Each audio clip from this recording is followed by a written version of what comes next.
Dans cette vidéo, qui sera toute une petite vidéo, je vais donner un autre critère d'inversibilité d'une matrice. On a vu dans la vidéo précédente qu'une matrice est inversible si et seulement si le système AX égale à 0 ne possède qu'une solution, la solution triviale. Et puis dans cette vidéo, on aura un critère qui nous diminue de moitié le travail qu'on doit faire. C'est pas mal. Donc proposition. Et puis en fait, c'est un corollaire du théorème dans le paragraphe de 6. Ok, je prends une matrice n fois n. Je montre d'abord que A est inversible si et seulement si il existe une matrice B, aussi n fois n, telle que B fois A est égal à la matrice identité.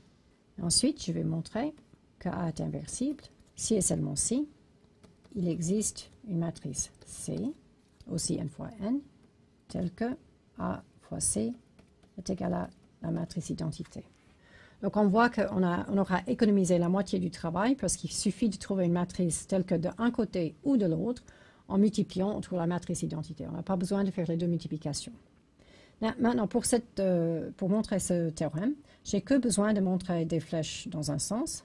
Je fais juste une remarque ici, que la flèche ici et la flèche ici, on l'a d'après la définition de inversibilité. Donc ça, c'est vrai d'après la définition d'inversibilité. Okay? Donc, je n'ai pas besoin de montrer ça. Donc, je montre les autres directions. Donc, d'abord, je montre 1. Donc, j'ai dit que c'est un corollaire du théorème, donc je veux utiliser le théorème. Donc, je suppose que j'ai B. Donc, supposons que B fois A est égal à la matrice identité pour une certaine matrice B. Et je suppose aussi que j'ai une solution du système homogène AX égale à 0. Donc, c'est-à-dire que si je fais A fois la matrice B, bon, c'est matrice colonne, alors j'ai 0. Alors, je vais utiliser le fait que j'ai ce B. Donc, je multiplie à gauche les deux côtés de cette égalité par B.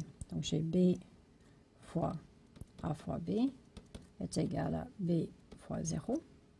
Et si je regroupe B fois A fois B est égal à, bon, ça, de toute façon, c'est 0. Et puis ça, c'est la matrice identité. Donc, je trouve que B est égal à 0. Donc ça veut dire que la seule solution du système AX égale à 0, c'est la solution triviale. AX égale à 0 possède une solution unique. Et donc, par le théorème, ça implique que A est inversible. Maintenant, le 2.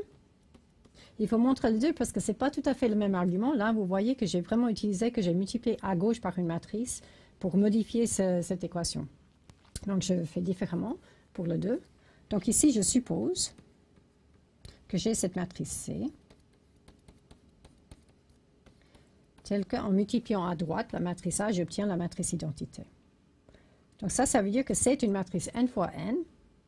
Et j'ai trouvé une matrice telle qu'en multipliant à gauche, ça donne la matrice identité. Donc, par le 1, appliqué à C, on sait que la matrice C est inversible. Disons avec inverse, C inverse. Donc, je vais utiliser cette inverse. Donc, j'ai A fois C égale à la matrice identité. A fois C inverse est égal à la matrice identité fois C inverse. Ça, c'est la matrice identité. Donc, j'ai A est égal à C inverse. C est inversible. C inverse est inversible. A est égal à C inverse. Donc, A est inversible. Donc, ça montre la proposition.